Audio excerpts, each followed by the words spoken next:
Entonces vamos a dar continuidad al ciclo de soporte vital. El día de hoy vamos a hablar de soporte vital avanzado. Mi nombre es Valentina Bustos, yo soy residente de primer año de medicina de urgencias y mi asesor fue el doctor Santiago Quintero, residente de tercer año. En cuanto al objetivo de esta charla, entonces la idea es revisar la evidencia científica reciente y comparar pues con las guías que tenemos acerca de del soporte vital avanzado. El contenido que vamos a revisar es algo de epidemiología, la evidencia que tenemos en desfibrilación, en la terapia farmacológica, en vía aérea, en la importancia pues, de la búsqueda de la etiología de la parada cardíaca, el uso de ultrasonido, el acceso vascular a elegir y algunas intervenciones adicionales, y vamos a tocar algo de cuándo terminar la resucitación. En cuanto a qué es el soporte vital, entonces son las intervenciones, el soporte vital avanzado son las intervenciones que siguen al soporte vital básico. Esto incluye las actividades que son realizadas en el paro intrahospitalario y en el extrahospitalario, teniendo en cuenta que en otros países ellos sí realizan el soporte vital avanzado extrahospitalario de forma pues como continua. En cuanto a la epidemiología, entonces tenemos para Estados Unidos una incidencia entre 55 a 113 casos por cada 100.000 habitantes. Ellos tienen una supervivencia al ingreso del 24% y el pronóstico neurológico de ellos, pues el buen pronóstico es aproximadamente el 77%. Contrastando esto con la epidemiología colombiana y más pues de nuestra región, tenemos dos estudios que se realizaron acá en Medellín, uno realizado en parada cardíaca extrahospitalaria pues por compañeros de nosotros de la Universidad de Antioquia, donde ellos encontraron una incidencia de parada cardíaca de 60.8 por 100.000 habitantes, con una supervivencia al ingreso hospitalario del 17.7%, pero pues no fue evaluable el pronóstico neurológico para este estudio.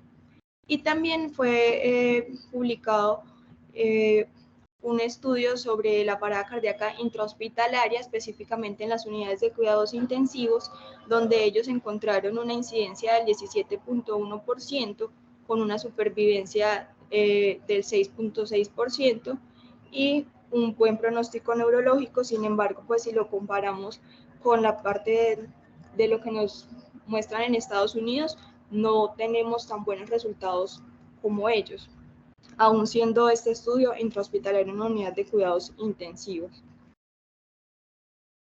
Este es el algoritmo de la AJA pues, que nos proponen, el que utilizamos para la reanimación avanzada. Entonces, la parte como que les quería resaltar es el inicio, en el cual nos dicen inicie la reanimación y defina si el ritmo es desfibrilable o no, porque dependiendo de esto vamos a tomar dos conductas que son pues principales ya después de haber iniciado la reanimación básica, y es una descarga temprana o el inicio de la adrenalina. Vemos que entonces para la asistolia o la actividad eléctrica sin pulso, lo que se nos propone es el uso temprano de la adrenalina y continuar con el ciclo pues, de reanimaciones, mientras que si tenemos un ritmo desfibrilable, hacemos la descarga temprana, y en el algoritmo entonces nos ponen la administración de adrenalina después de una segunda descarga de una desfibrilación. Y nos proponen también el uso de amidodarona después de una tercera descarga, considerando una posible FB refractaria. Entonces, vamos a hablar ahora acerca de la desfibrilación. En cuanto a la desfibrilación, entonces, la AJA lo que nos recomienda es realizar una descarga única en parada cardíaca con ritmo desfibrilable, y dan una clase de recomendación 2A. Acá pues en la imagen quiero representar la forma correcta en la que se deben poner los electrodos, las palas, pero adicional pues a la posición correcta es importante recalcar pues que se debe utilizar el gel y que se debe hacer una buena presión pues para poder generar una descarga técnicamente adecuada y pues poder tener buenos resultados. Les voy a hablar de este estudio que lo que hizo fue comparar estrategias de desfibrilación en la fibrilación ventricular refractaria. Entonces ellos lo que hicieron fue realizar comparación entre la desfibrilación estándar con el cambio de vector y una doble desfibrilación secuencial. Los resultados que ellos tuvieron los midieron de acuerdo a la supervivencia pues al egreso, a la terminación de la fibrilación ventricular, al retorno de la circulación espontánea y al egreso pues el pronóstico neurológico. Entonces vemos cómo al comparar la doble desfibrilación secuencial versus la estándar, ellos encontraron mejores resultados en todos estos desenlaces. Incluso también hablan de que encontraron mejores desenlaces al comparar la descarga pues estándar que hacemos con el cambio de vector. Esto fue la forma pues en la que en el estudio utilizaron los parches pues para realizar las descargas. Sin embargo, pues tenemos en cuenta que por lo menos en nuestro medio intrahospitalario nosotros lo que utilizamos son balas al momento de realizar las descargas. Este estudio igual pues tiene unas limitaciones y fue que no cumplió con la muestra planificada, entonces el poder estadístico que esperaban no fue el planeado, y esto estuvo pues relacionado con que tuvieron que parar por la pandemia del COVID-19. También hablan de que no lograron una adherencia al 100% del protocolo por los paramédicos que estaban dentro del estudio, y también hay que tener en cuenta los recursos pues que debían tener, que sería 2 desfibriladores, y pues eso no está disponible en todos los medios, y además que ellos no tomaron o no describieron en cuenta como las comorbilidades y las causas que llevaron a la parada cardíaca a esos pacientes, por lo cual la comparación tampoco se puede hacer como de una forma adecuada. También se ha discutido si para descargar al paciente se debe tener previamente cargado el desfibrilador y administrar la descarga, o si cargarla después ya de leer el ritmo. Esto pues en búsqueda de disminuir las paradas de las compresiones, teniendo en cuenta que esto es uno de los criterios de RCP de alta calidad. En este estudio encontró que sí se disminuía el tiempo pues en la administración de la descarga, y no encontraron eventos adversos relacionados pues con esto. Sin embargo, pues lo que se hace es como una inferencia de lo que podría ser mejor, más no se demuestra pues como los resultados en los desenlaces. En cuanto a los fármacos, entonces vamos a iniciar con los vasopresores. El vasopresor pues de elección que nos recomienda la AJA es la administración de adrenalina. Ellos dan una recomendación clase 1 y nos dicen que en los ritmos no desfibrilables, lo que les explicaba ahorita, hacer la administración temprana de la adrenalina, mientras que en los desfibrilables se debería administrar posterior a la descarga inicial. Pero si hacemos un contraste con la guía europea del 2021, ellos nos recomiendan la administración de adrenalina después de la tercera descarga. Y el uso de la vasopresina, pues le dan una recomendación clase 2B. Este estudio pues lo que hizo fue comparar entonces el uso diferente de los vasopresores, principalmente la adrenalina con placebo, y ya comparó también la adrenalina con la vasopresina. Entonces, este metaanálisis lo que nos da pues unas conclusiones grandes es que el uso de la epinefrina nos puede mejorar el retorno a la circulación espontánea, la supervivencia a la alta hospitalaria y la supervivencia a los 3 meses. Esto fue realizado pues en parada extrahospitalaria, y encontraron mejores resultados en los ritmos no desfibrilables. Y al comparar la vasopresina con la adrenalina, ellos no encontraron pues diferencias significativas. Entonces estos son los resultados que ellos nos muestran. Entonces acá tenemos el estudio de Jacobs y Perkins. Ellos hicieron los estudios PACA y Paramedic, que fueron pues 2 estudios grandes que compararon la epinefrina con placebo, y entonces encontraron que para el retorno a la circulación espontánea estaba pues a favor del uso de la epinefrina, lo mismo para la supervivencia pues al ingreso al hospital está a favor, y pues los resultados son confiables. También encontraron, al comparar la epinefrina con el placebo, que la supervivencia al egreso también era favorable, pero ya en cuanto al resultado neurológico, ellos no son tan concluyentes porque también se encontraron desenlaces no favorables en los pacientes.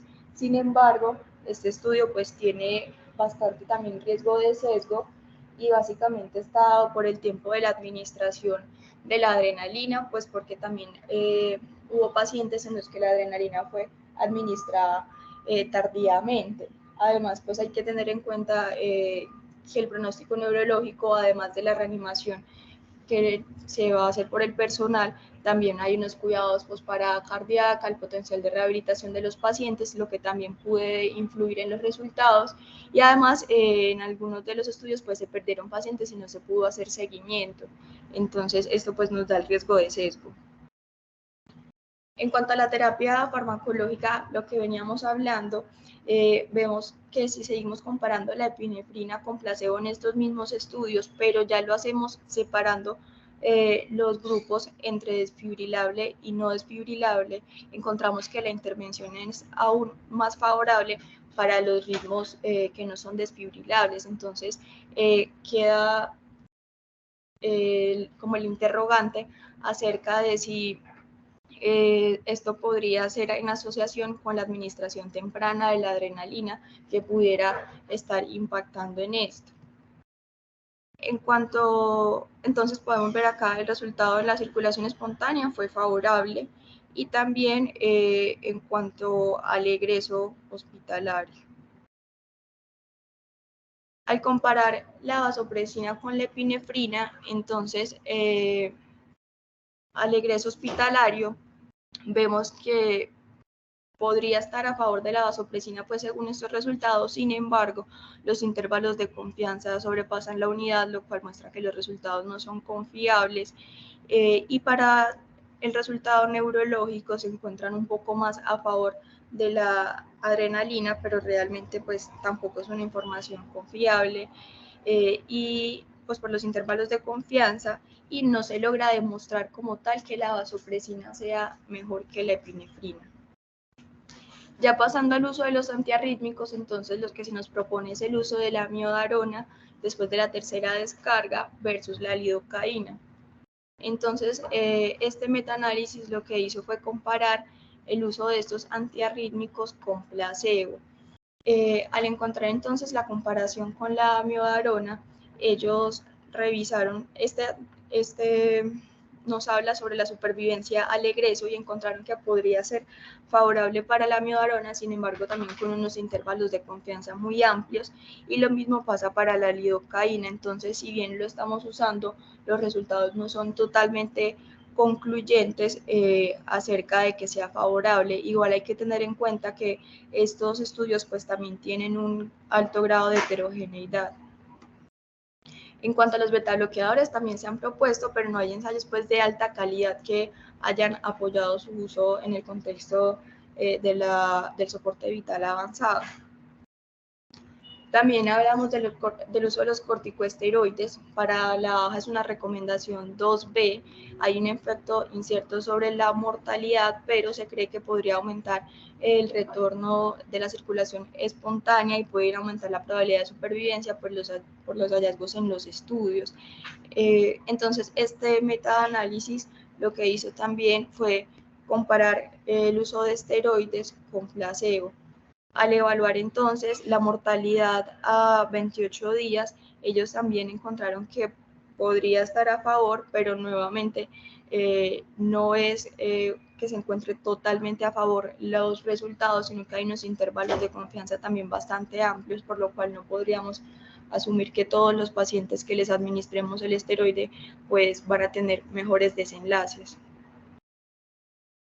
En cuanto al uso de corticosteroides con el retorno a la circulación espontánea, estaría, en este caso, nos dan a favor del placebo. Y para la funcionalidad, que son los resultados pues, que se miden en soporte vital avanzado, entonces también este metaanálisis sitúa que está a favor del placebo, por lo cual pues vemos que no estamos en un nivel de recomendación adecuado para usarlo pues en todas las reanimaciones. En cuanto al uso del calcio, es una recomendación de la AJA clase 3, no se debería utilizar. Este ensayo aleatorizado debió suspender el uso, lo que estaba haciendo pues con el calcio, porque estaba encontrando que había una mortalidad más alta pues tempranamente en el estudio, por lo cual se debió suspender.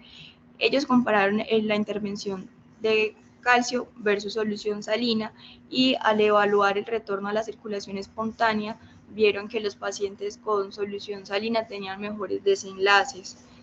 Sin embargo, pues hay unas como indicaciones especiales para utilizar el calcio y es cuando vamos a tratar las causas de la parada cardíaca. Entonces tenemos en la hiperpotasemia y en la hipocalcemia lo podríamos utilizar, o cuando tenemos sobredosis de medicamentos bloqueadores de los canales de calcio. El bicarbonato también es una recomendación AJA clase 3 y solo estaría indicado en la parada cardíaca asociada a la hiperpotasemia o cuando tenemos toxicidad por bloqueadores de los canales de sodio.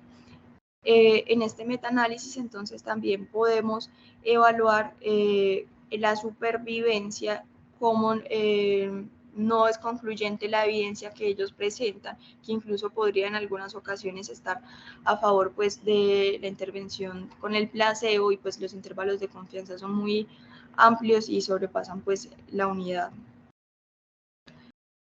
Ahora, dando continuidad pues a la parte de la vía aérea, tenemos entonces la recomendación de la Guía Europea del 2029. Básicamente lo que se nos dice es que la vía aérea va a depender de la experticia que tenga el reanimador, ¿sí? Entonces cuando no está el personal entrenado en asegurar la vida con intubación orotraqueal, se podría considerar el uso de dispositivos subglóticos, y teniendo en cuenta pues la recomendación de interrumpir lo menos posible para asegurar la vía aérea, idealmente menor de 5 segundos, que se debe confirmar la intubación orotraqueal y se debe continuar pues las compresiones. Entonces, lo que ellos nos proponen es ventilar cada 10 segundos y continuar las compresiones sin pausa. Esta tabla es para representar entonces cómo dependiendo el nivel de formación que tenga el reanimador, va a utilizar los dispositivos. Entonces tenemos lo que hablábamos en la charla previa, dispositivos en la reanimación básica, la bolsa máscara, pero pues ya cuando hacemos vía aérea avanzada, entonces podemos tener dispositivos supraglóticos endotraqueales, que ya va a ser pues para los médicos entrenados, y acá pues ya vamos a necesitar más recursos y podemos utilizar pues por ejemplo el capnógrafo, o en casos de vía aérea difícil se requerirá un buggy o un videolaringoscopio. Sin embargo, esto va a depender de la experiencia que tenga asegurando la vía aérea. No hay estudios que comparen o que digan que una vía aérea, pues una intubación orotraqueal, un dispositivo supraglótico va a ser mejor que otro, sino que si una persona que no es experta se pone, por ejemplo, a tratar de intubar un paciente, no va a poder ir, va a retrasar la reanimación, pues al no ser experto, y va a disminuir la calidad de esto, y pues va a disminuir la posibilidad del retorno a la circulación espontánea. Bueno, ahora vamos a hablar de la etiología pues de la parada cardíaca y de la importancia de identificarla.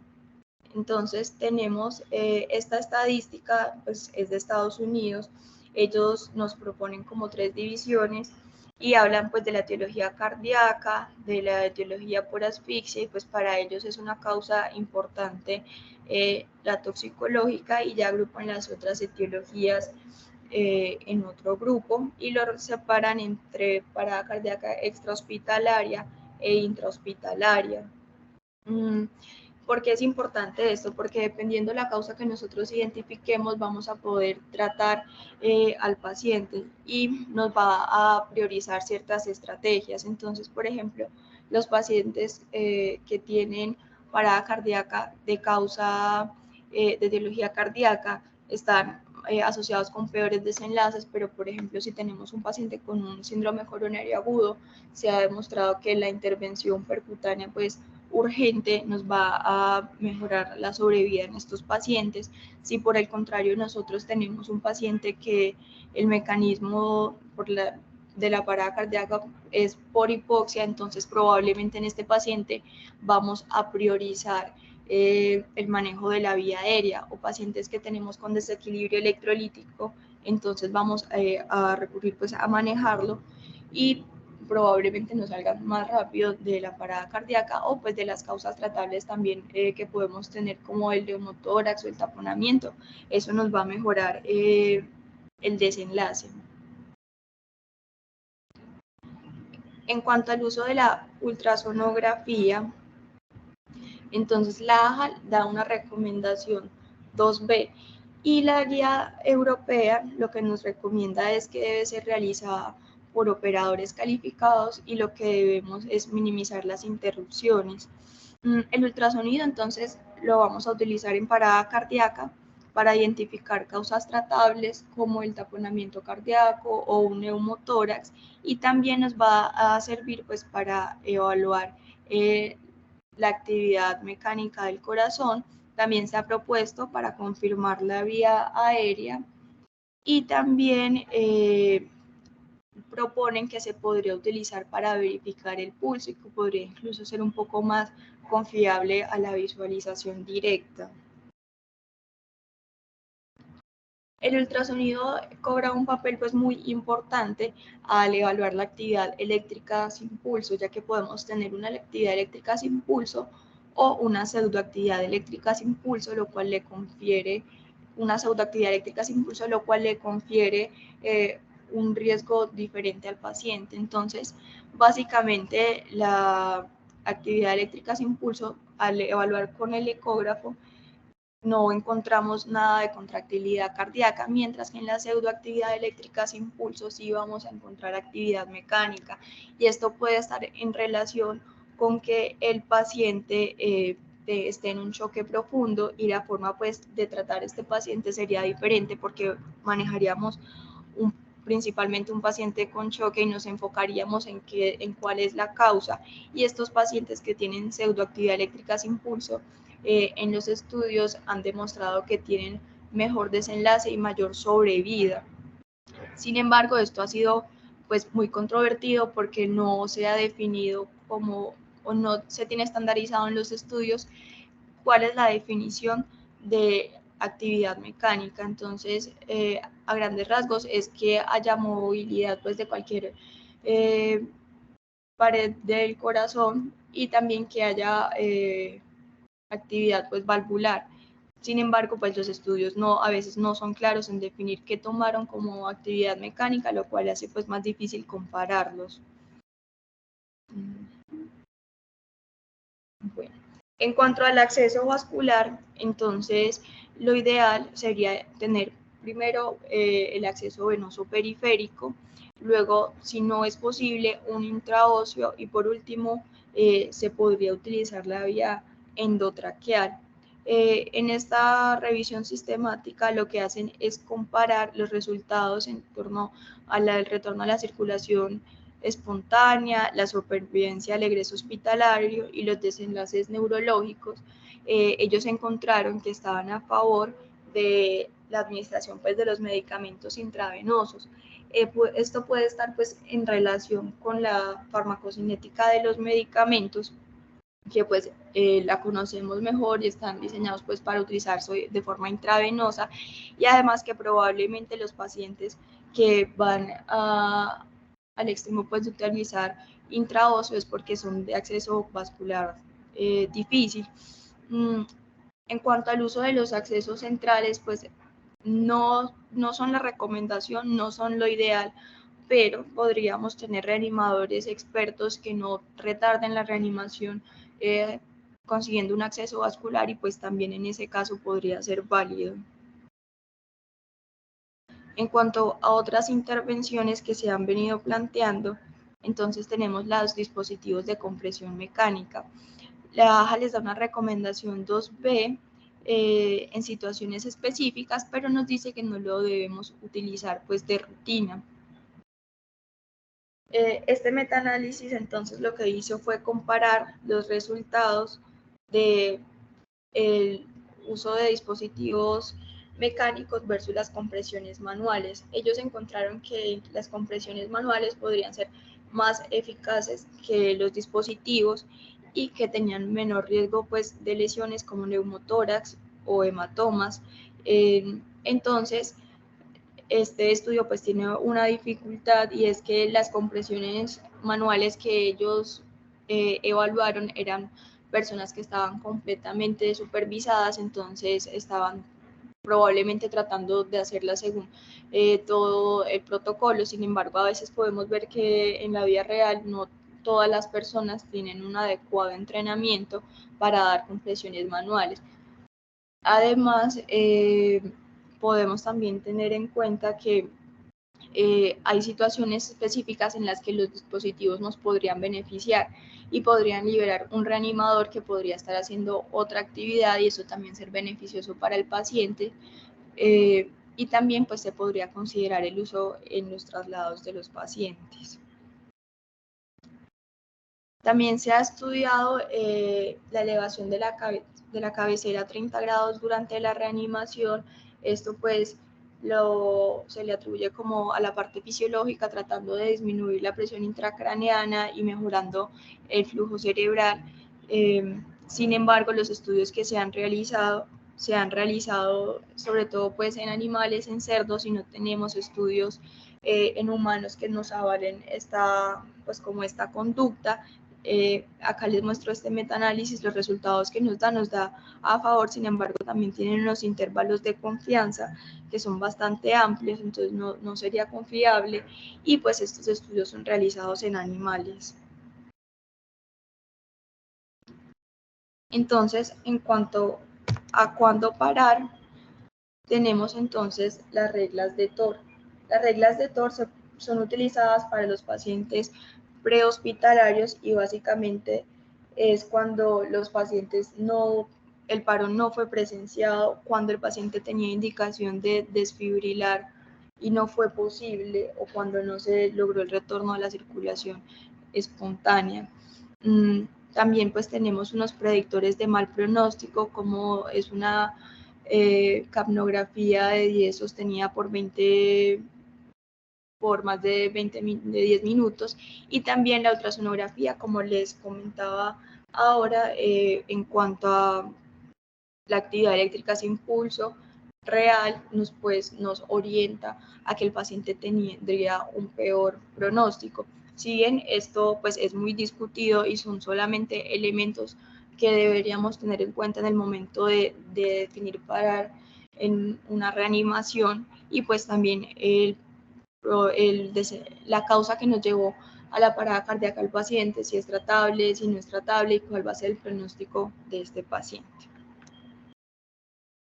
En cuanto a las conclusiones, podemos ver que no hay una intervención única que nos garantice la supervivencia de los pacientes ni un mejor desenlace neurológico.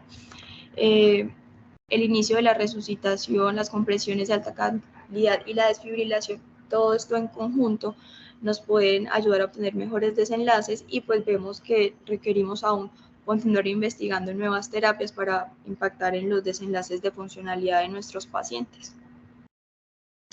Eso es todo. Bueno, Valentina, muchas gracias por la exposición. Pues ahí digamos que es un tema muy extenso que lograste condensar, pero me queda una preocupación muy grande de esa condensación que se hizo, y es que yo siento que hubiera tenido a ver, es como si hubieras leído la guía para nosotros.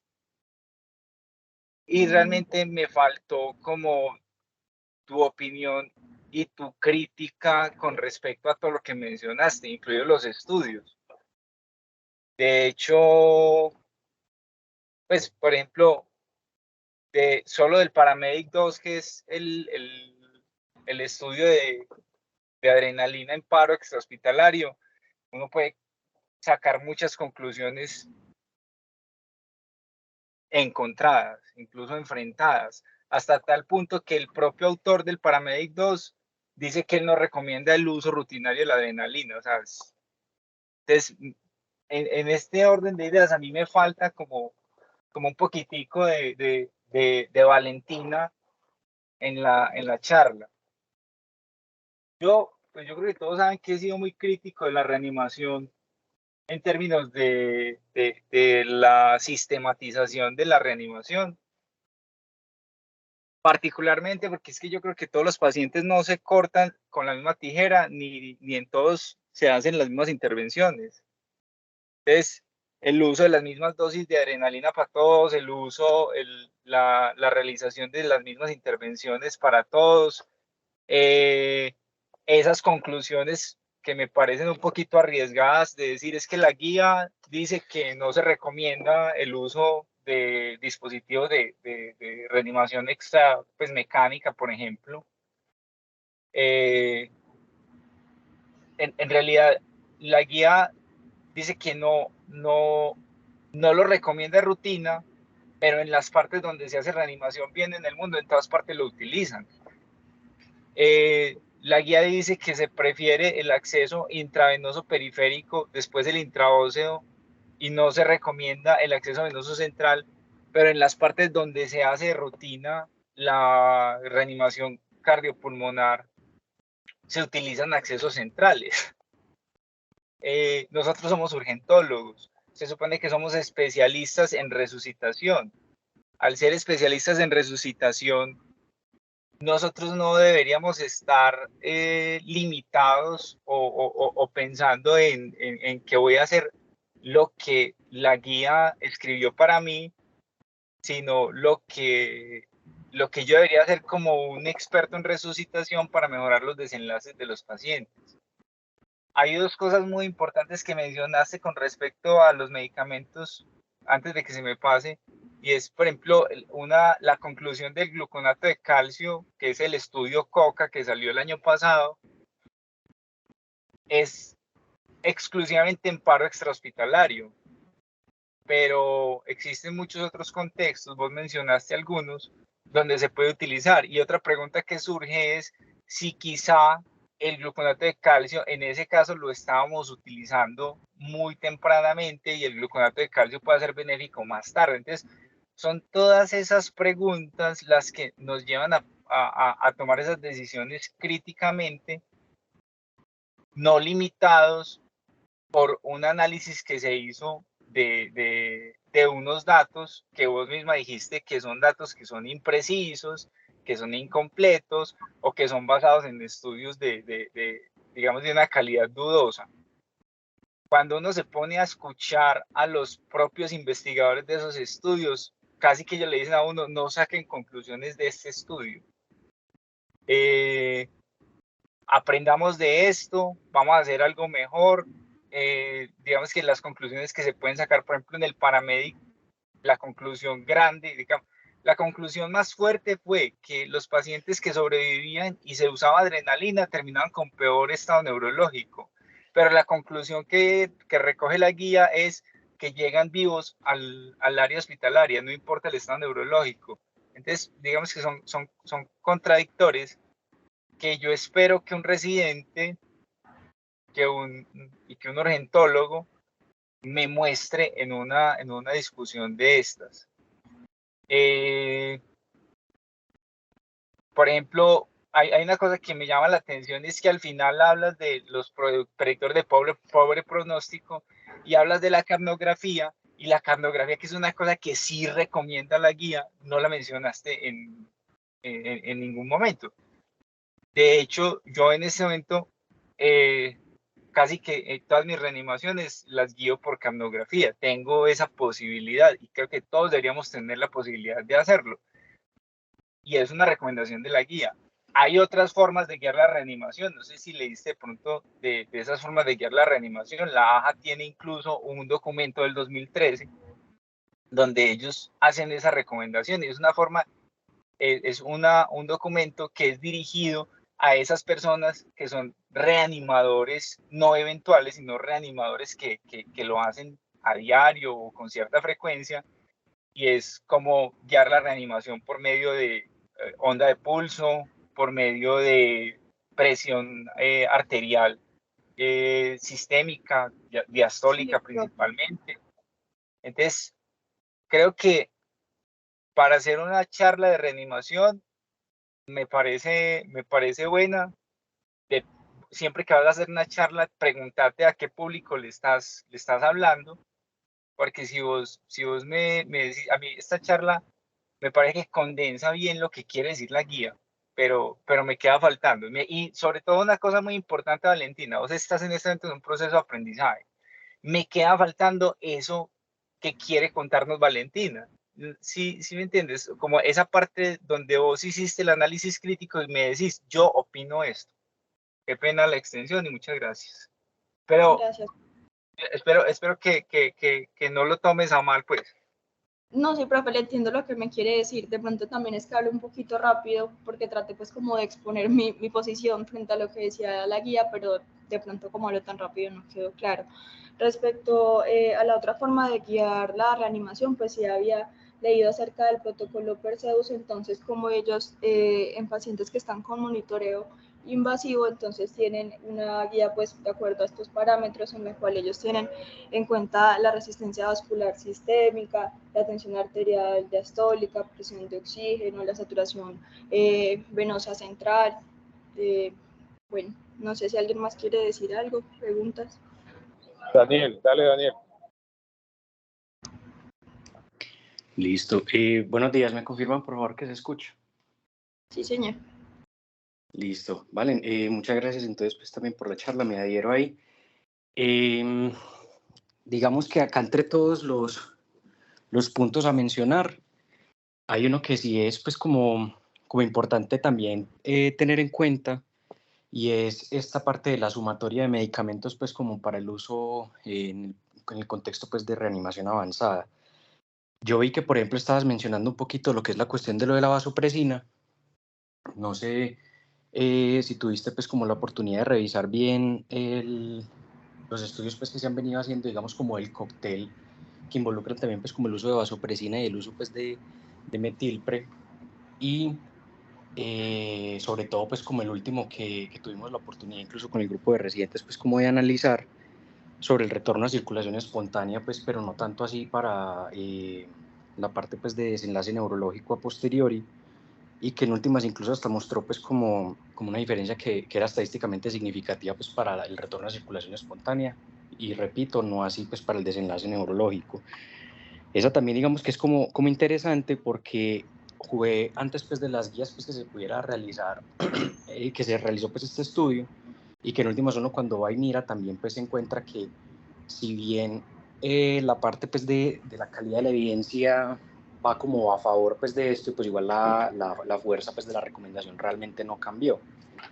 Entonces pues eso va también como en parte del tipo de desenlace que se estaba mirando, de si es de verdad pues como el desenlace que tenemos que estar buscando, que sea solo el de retorno a circulación espontánea y esto, pero también es muy interesante cuando te pones a mirar qué pasa con ese tipo de estudios y cuál es el grupo pues de investigación que los estaba realizando, que digamos que si uno se pone a mirar así en retrospectiva, pues encuentra que está este estudio, pero encuentra aproximadamente, creo que son unos 2 o 3 con el mismo protocolo, y que en realidad incluso está realizando el mismo grupo de investigadores.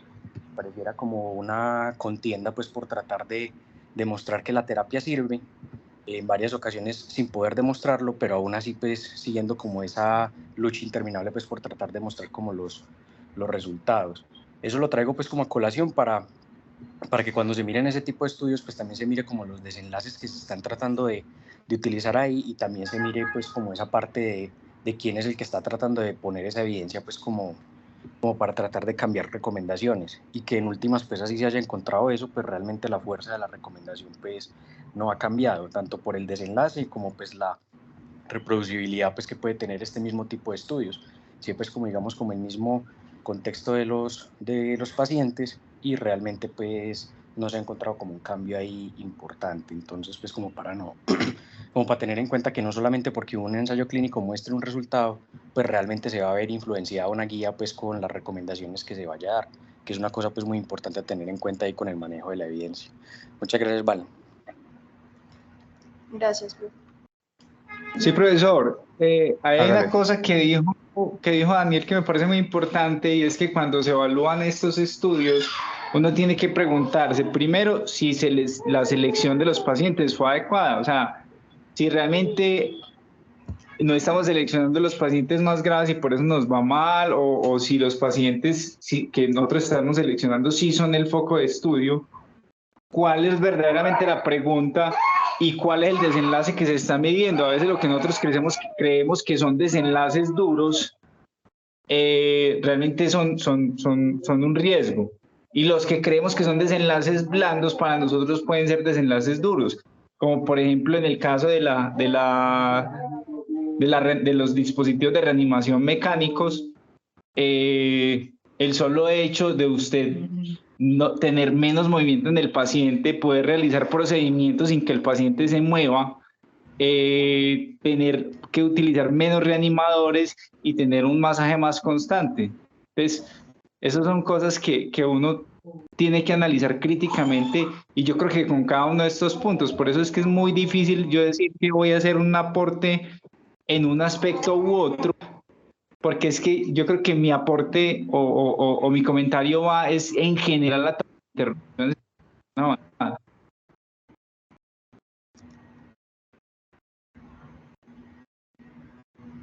Profe, no te escuché justamente esa última frase, qué pena, que se cortó. Que pues la verdad es que pues es muy difícil como ponerme punto por punto a decir en qué no estoy de acuerdo, porque hay muchas cosas en las que no estoy de acuerdo con lo que dice la guía de reanimación, sino que es como que en términos generales tiene que haber como una análisis crítico. Es que son muchas cosas de las que se habla en la parte de reanimación avanzada, y en todas ellas podríamos ver desenlaces que para nosotros pueden ser benéficos o no. No sé si queda claro.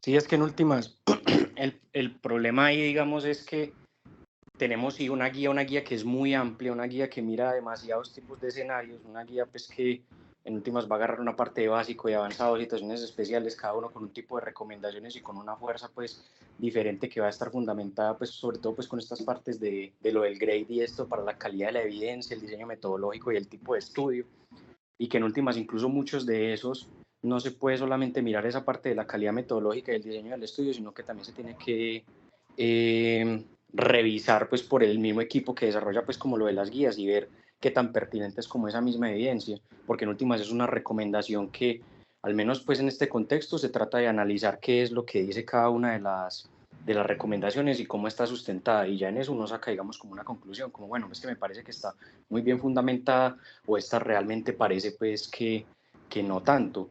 Y esas conclusiones digamos que las puede sacar uno, y uno incluso podría hacer algunas modificaciones a cómo realice pues como su práctica de forma rutinaria, pero también en mucha parte pues del público a donde llega esto pues va a ser digamos como un personal que se adhiere netamente a lo que dice.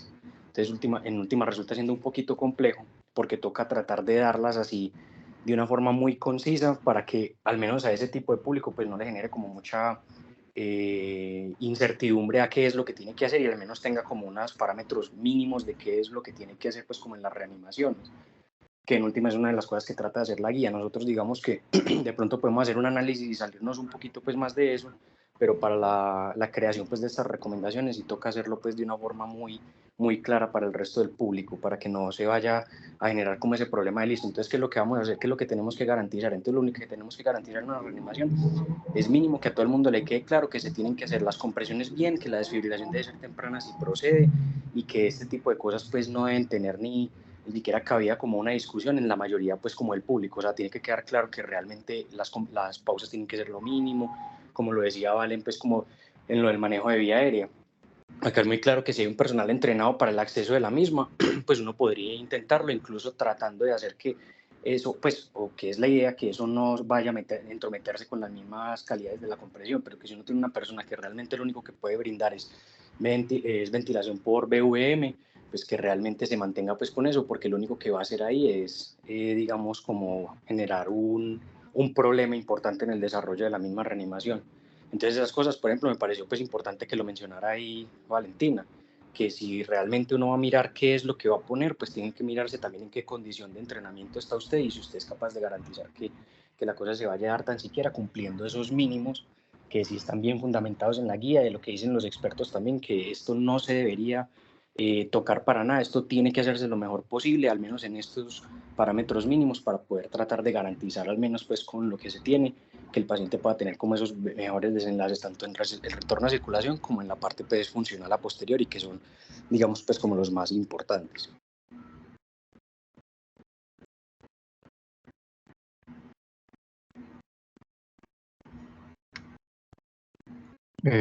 Listo, gracias Daniel, gracias profesor Juan Manuel. Vale, yo te tengo una pregunta.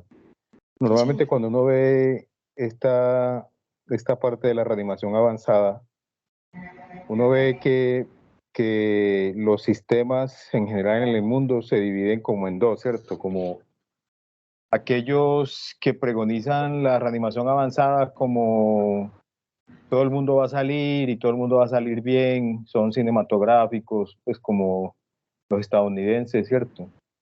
Y ve el otro lado de la moneda y ve los ingleses y ve que los ingleses sí le dan, ellos son más parco, el pronóstico no lo ven tan bien, son mucho más restringidos como en sus opiniones de pronóstico y de todo y de resultados, ¿cierto? Y uno ve que alrededor de todo esto ha habido, pues, como parte de la industria vendiendo sus artículos, sus cositas para mejorar y para que la reanimación se dé lo mejor posible. Yo quería preguntarte, en tu concepto personal, ¿de qué lado de la cultura estás? ¿Le das unos resultados muy positivos a la reanimación o más bien eres un poco pesimista? ¿Y qué has visto tú como nuestro sistema y en lo que has trabajado hasta ahora? Doc, pues realmente en cuanto a los desenlaces, yo pienso que la mayoría de los pacientes se nos mueren, ¿sí? Y empezando pues, digamos, pacientes con parada extrahospitalaria, nosotros pues nuestro personal prehospitalario, el entrenamiento, ellos no hacen una reanimación avanzada, muchas veces ni siquiera identifican que los pacientes están en parada cardíaca. Entonces eso de entrada le confiere un mal pronóstico al paciente, ¿sí? Entonces, yo creo que los resultados dependen mucho también como de la efectividad del equipo de trabajo y a veces siento que no estamos como tan bien entrenados como tal como equipo, porque pues no es solamente yo tener el conocimiento, sino que, por ejemplo, quien haga las compresiones debe conocer la importancia de lo que está haciendo, ¿sí? Porque son fundamentales. Entonces, a veces el personal que lo hace no es el más entrenado, entonces ahí es donde uno entra a evaluar, por ejemplo, si un dispositivo mecánico en este caso sí podría ser mejor, porque si yo tengo un personal que no está, que no conoce a profundidad lo que está haciendo, la importancia que tiene y no se esfuerza, pues el desenlace va a ser peor y no vamos a tener los desenlaces que se muestran en los estudios, por ejemplo, en Estados Unidos. Y es lo que yo mostraba en cuanto a la epidemiología. Vemos que el estudio que hicieron acá de parada cardíaca intrahospitalaria, si bien fue en UCI, los pacientes pues están más complejos, también son pacientes que están monitorizados y están con personal de alto rendimiento, pero su mortalidad fue mucho más alta que la que mostré en Estados Unidos en parada cardíaca extrahospitalaria. Ok, gracias, sí. Normalmente yo creo que cada uno de nosotros ha variado como en el nivel de optimismo que tiene frente a la reanimación avanzada, ¿cierto? Porque uno ha visto pacientes que definitivamente han salido bien, otros no tan bien, y otros definitivamente a pesar de que todo se hace bien, les va muy mal, ¿cierto? Y creo que eso va a ser complejo como mantener como un adecuado nivel de optimismo en esto, ¿cierto? Porque uno ve que los resultados, a pesar y aún así en sistemas desarrollados, siguen siendo muy disímiles y básicamente uno espera hacer lo mejor posible y esperar cómo le va, ¿cierto? Esperar cómo le va a los pacientes, a pesar de toda la madurez que puede haber en ciertos sistemas. El pronóstico sigue siendo todavía interrogado, ¿cierto? Bueno, no veo más manos ahí levantadas. Profe, la doctora Verónica, después el doctor Aguirre. Ah, perdón. Gracias, Santi. Pero dale. Hola, buenos días. Valentina, muchas gracias por la presentación. Creo que Daniel ya al final dijo pues como algunas de las cosas que yo quería mencionar. Pues creo que dentro de los escenarios de reanimación este es quizás el más complejo porque es el donde hay que analizar como más situaciones, más particularidades, a diferencia pues de pronto de la reanimación básica y de los escenarios especiales. Aquí es donde más dudas tenemos realmente con la evidencia que nos muestran las guías, pero yo creo que es un muy buen primer ejercicio pues como de aproximación, porque el hecho de sentarse a revisar pues como la evidencia a veces es difícil porque es muy extensa y toca coger con pinza pues como cada cosita que uno va encontrando, que la guía la pone como quizás muy evidente, y cuando uno va y hace el análisis entiende que esa evidencia no está bien sedimentada y que es difícil aplicarla. Sin embargo, yo creo que las guías pues cumplen como con su misión, que es ser una guía sobre todo como para que se hable en un idioma universal, y ya el papel nuestro pues como especialistas en formación y los que ya son especialistas es tener esa capacidad de discutir y de analizar pues como todas esas recomendaciones y individualizarlas pues a nuestros escenarios y a nuestros pacientes. Pero yo creo, Vale, que es muy buen primer ejercicio y que pues de ahora en adelante vas a empezar a formarte para tener la capacidad de analizar pues como todas esas diferencias que uno encuentra en la evidencia. Entonces, muchas gracias, y muchas gracias al profe Juanma pues como también por centrarnos y como por darnos a entender pues como el papel que nosotros tenemos ya como especialistas.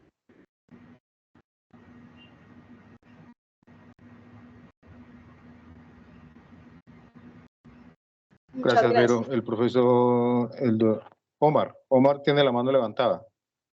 ¿Alguien más? No. Sí, dale, Omar. Profe Listo. José Alfredo también la había levantado. Entonces, dale, José. Hola, buenos días, ¿me escuchan? Sí, ahí se oye, José.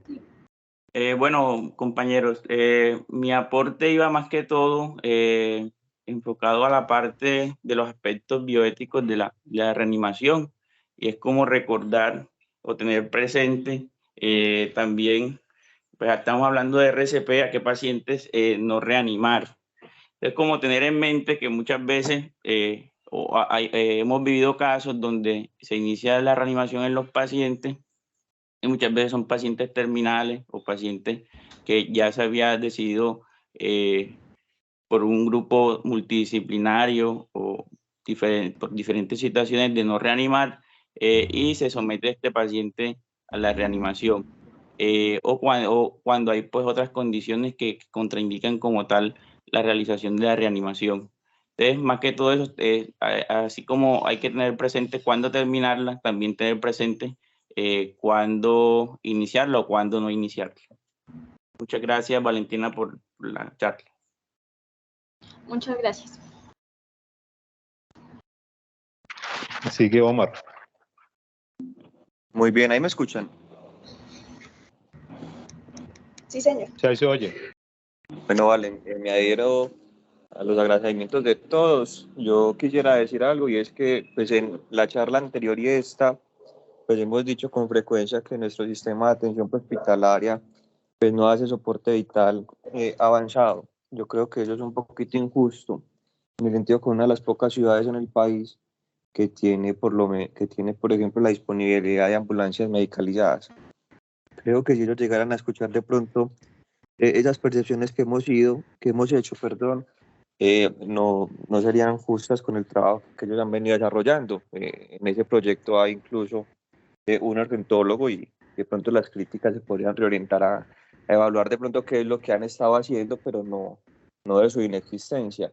Y por lo menos, pues yo conozco de primera mano gente que trabaja allá, y en las historias que me cuentan, pues podido evidenciar que por lo menos han hecho intervenciones interesantes, como por ejemplo llegan primero los APH, se inician la reanimación y cuando llega el médico a apoyar, hace intervenciones como por ejemplo no continuar con la reanimación.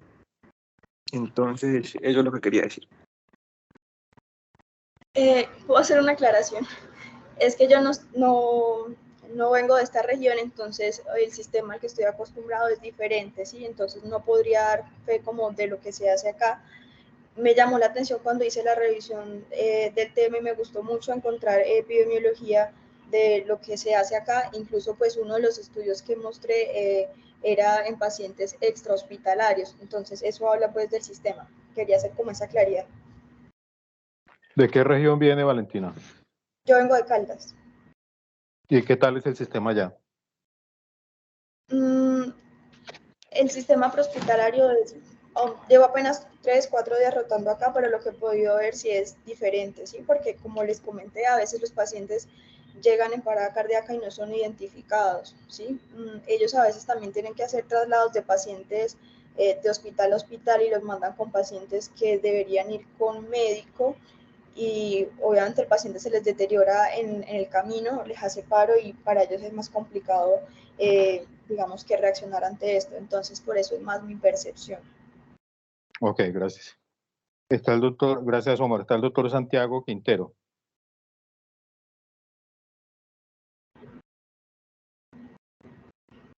Buenos días a todos. Primero quiero felicitar a Valentina. Es la primera vez que se enfrenta a esta aula, a esta institución. Eso finalmente pesa y finalmente quedan cosas por aprender, cosas por mejorar para la próxima, incluso también cosas por conservar. Entonces, primero felicitarte por el esfuerzo, porque sé que tras bambalinas hiciste una amplia revisión, trataste de revisar al máximo posible, sé que te cuestionaste, incluso pues tomando pues el que dice la evidencia de que menos del 3% de lo que hacemos en medicina de urgencias está avalado por un trabajo epidemiológico con una fuerza estadística significativa. Entonces, enfrentarse como a la realidad de revisar los estudios y de dónde provienen las recomendaciones que han hecho otros autores puede ser incluso decepcionante. Quería aportar un comentario y es basado en que en estos últimos 4 años tal vez no habíamos tocado algo de lo que habla el profe Barros, y es que hay trabajos que dicen que en los últimos 30 años no ha cambiado en nada la predicción de la supervivencia de los pacientes que son sometidos a RCP. Incluso cuando han analizado entonces esos datos, si eso sí se transforma en la práctica, vemos que incluso lo que piensan los pacientes y sus familiares respecto a cómo les va a ir si hacen una parada cardíaca y reciben reanimación cardiopulmonar, es que coinciden en decir que más del 75% van a sobrevivir y con un buen desenlace neurológico. Y eso basado, por ejemplo, en las series de televisión que han analizado, que dicen que más del 80% de los pacientes que hacen paro en una serie o en una telenovela sobreviven. Y eso es importante porque tal vez nosotros también le hemos dado cierto misticismo al RCP cuando la comunicamos. Por eso, por ejemplo, preguntarle a un familiar si él quiere que le hagamos todo a su familiar, pues claramente le pone una gran carga cognitiva y de trabajo al paciente o al familiar en decir como, uy, ¿cómo así? Es que no, que lo hagan todo. Es que esto es un esfuerzo mitológico, ¿cierto? Y cuando han hecho trabajos de someter a las personas que están seriamente enfermas o a sus familiares que están en la UCI respecto a, vean, si el paciente hace una parada cardíaca, este video, esto es lo que el paciente se va a someter, esto es lo que le vamos a hacer, más del 50% de las personas se bajan del bus y dicen, no, definitivamente, yo quiero firmar porque yo soy NOER. Y otra perspectiva que no hemos analizado de la RCP es cómo influye en los equipos de trabajo y cómo influye en el estrés de los reanimadores.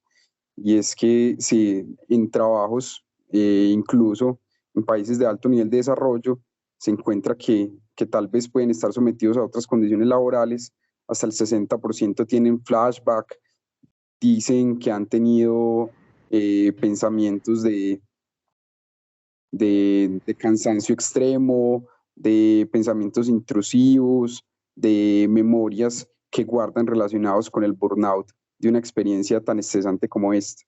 Entonces, aún en la cotidianidad de un RCP, donde, por ejemplo, muchas veces o la mayoría de veces el paciente no no retorna a la circulación espontánea, tal vez como líderes de ese equipo debemos someter claramente y como sedimentar a la familia cuáles eran las expectativas y también al equipo de trabajo respecto a qué estábamos haciendo, qué tan difícil era y que realmente ese era el resultado más probable que íbamos a obtener después de ese trabajo tan arduo. Muchas gracias.